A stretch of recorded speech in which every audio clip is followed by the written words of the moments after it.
देश की आजादी के बाद से सबसे ज्यादा सत्ता में रही कांग्रेस ने कई चुनाव जीते, कई सरकारें बनाई, लेकिन दिल्ली में उसका सामना कभी मोदी जैसे ताकतवर नेता से नहीं हुआ। साल 2014 में जब हुआ तो फिर उसके बाद से कांग्रेस में ही मुकाबले का दम नहीं रहा। उसे लगातार 2 बार लोकसभा चुनाव में मोदी के कद के सामने सरेंडर करना पड़ा।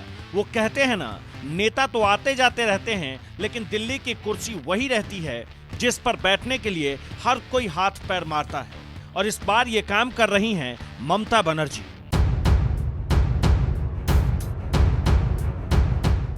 बंगाल जीतकर फूले नहीं समा रही ममता बनर्जी पिछले कई दिनों से दिल्ली में हैं, जहां उन्होंने सोनिया गांधी, अरविंद केजरीवाल, कमलनाथ, आनंद शर्मा जैसे कई विपक्षी नेताओं से मुलाकात की। उनका ये दौरा मिशन 2024 की तैयारी के रूप में ही देखा जा रहा है। ऐसा माना जा रहा है कि ममता बनर्जी 2024 के आम चुनाव में मोदी को टक्कर देने के लिए एंटी बीजेपी मोर्चा बनाने के लिए हाथ पैर मार रही हैं। अगर वाकई ऐसा है तो मोदी को टक्कर देने चली ममता को पहले ये बात जान लेनी चाहिए, ये बंगाल नहीं, दिल्ली है।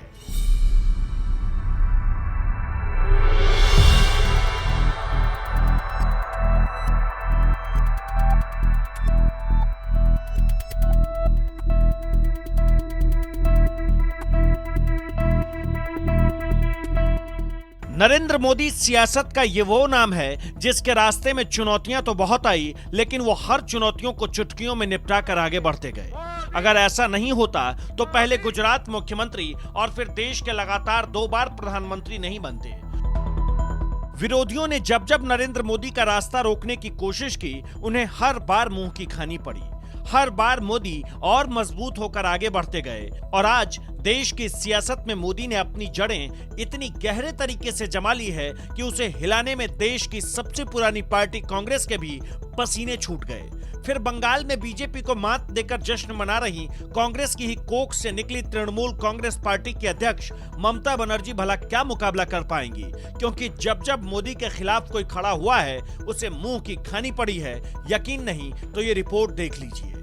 2014 लोकसभा चुनाव, यह आम चुनाव मोदी के लिए गुजरात से दिल्ली की गद्दी तक पहुंचने का रास्ता था, लेकिन यह रास्ता उनके लिए इतना आसान भी नहीं था, क्योंकि विरोधी पार्टियों ने लोगों के मन में मोदी को लेकर एक धारणा बना दी थी कि जैसे 2002 के गुजरात दंगे के लिए वही जिम्मेदार हैं। उनके खिलाफ भारत से लेकर अमेरिका तक हस्ताक्षर अभियान चलाया गया, जिससे वो पीएम के पद तक न पहुंच सके।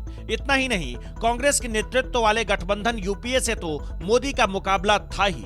जनता दल, बीजू जनता दल, सपा, कम्युनिस्ट पार्टी जैसे कई दलों के थर्ड फ्रंट भी मोदी के खिलाफ मैदान में उतर गया था। लेकिन जब चुनावी नतीजे आए तो सभी गठबंधन और मोर्चों की धज्जियां उड़ गई और मोदी लहर में बीजेपी ने प्रचंड जीत दर्ज की। इस चुनाव में अकेले बीजेपी को 282 सीटें मिली, जबकि कांग्रेस 44 पर सिमट गई और ममता बनर्जी की पार्टी तृणमूल कांग्रेस बंगाल की 34 सीट ही जीत सकी। 2018 कर्नाटक चुनाव, मोदी विरोधियों के प्रयोगशाला इस बार कर्नाटक की जमीन बनी, जहां विरोधियों की असली टक्कर तो बीजेपी से थी, लेकिन यह वो वक्त था जब बीजेपी की हार को भी मीडिया में मोदी की हार के तौर पर देखा जाने लगा। यही वजह है कि कर्नाटक चुनाव में कांग्रेस और जेडीएस अलग अलग चुनावी मैदान में उतरी, लेकिन जब नतीजों के बाद किसी को भी बहुमत नहीं मिला तो दूसरे नंबर पर होने के बावजूद कांग्रेस ने बीजेपी को सत्ता में आने से रोकने के लिए कम सीट वाली जेडीएस से हाथ मिला लिया। कुमार स्वामी सीएम बन गए। उनके शपथ ग्रहण में मायावती से लेकर ममता बनर्जी, सोनिया गांधी, अखिलेश यादव सब एकजुट नजर आए और यह माना गया कि 2019 के आम चुनाव में मोदी को टक्कर देने की तैयारी है। लेकिन चुनाव आते आते ये सभी विरोधी बिखर गए। ज्यादातर दलों ने मोदी के खिलाफ कांग्रेस के छाते के अंदर आने से इनकार कर दिया। 2019 में कर्नाटक की कुर्सी फिर से बीजेपी के पास चली गई। 2019 लोकसभा चुनाव, ये चुनाव जहां मोदी की लोकप्रियता के लिए परीक्षा की घड़ी थी, वहीं विपक्ष भी एक बार फिर मोदी के खिलाफ उतरने के लिए कमर कस चुका था। इस बार कहा गया कि कांग्रेस के नेतृत्व वाले यूपीए पहले से ज्यादा मजबूत था, क्योंकि कांग्रेस के साथ इस बार DMK, RJD, JDS, NCP, National Congress, DMK जैसी पार्टियां थी। वहीं दूसरी तरफ फेडरल फ्रंट ने भी मोर्चा संभाल लिया था, जिसमें BSP, Sapa, TDP, TMC, RLD, AGP जैसी क्षत्रिय पार्टियां शामिल थी। लेकिन इस बार भी ये विरोधी मोदी को सत्ता में आने से रोकने में नाकाम रहे। जब नतीजे आए तो खुद ममता बनर्जी सन्न रह गई थी। मोदी लहर के खिलाफ वो फेडरल फ्रंट बनाकर लड़ रही थी। वही लहर टीएमसी को भी अपने साथ उड़ा ले गई। 2014 के आम चुनाव में 34 सीट जीतने वाली ममता बनर्जी की पार्टी 2019 के आम चुनाव में 22 पर सिमट गई और 2 सीटों वाली बीजेपी सीधे 18 सीटों पर पहुंच गई। कहते हैं इसी आम चुनाव के बाद बीजेपी ने बंगाल में अपनी पकड़ मजबूत कर ली थी। इन नतीजों के बाद ममता बनर्जी इतनी गुस्से में थी कि मोदी के शपथ ग्रहण में भी शामिल होने तक नहीं पहुंची। इस आम चुनाव में बीजेपी को अकेले दम पर 303 सीटें मिली, जबकि कांग्रेस 52 तक ही पहुंच सकी। 2021 बंगाल विधानसभा चुनाव। इस चुनाव में वैसे तो ममता बनर्जी और बीजेपी के बीच मुकाबला था, लेकिन बीजेपी का चेहरा खुद नरेंद्र मोदी थे।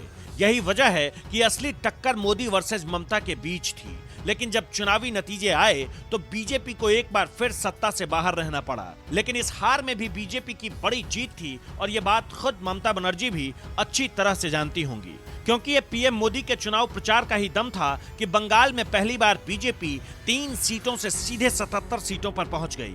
कांग्रेस का तो खाता तक नहीं खुला। इस चुनाव के बाद ममता को यह आभास हो गया कि उनकी पार्टी को अब बंगाल में भी बीजेपी से टक्कर मिलने लगी है।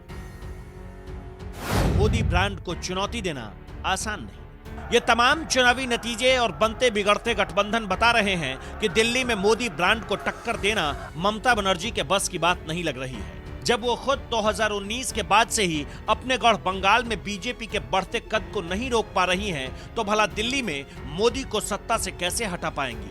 2014 से 2021 आ गया, यानी करीब 7 साल बीत गए, लेकिन मोदी की लोकप्रियता अभी भी बरकरार है।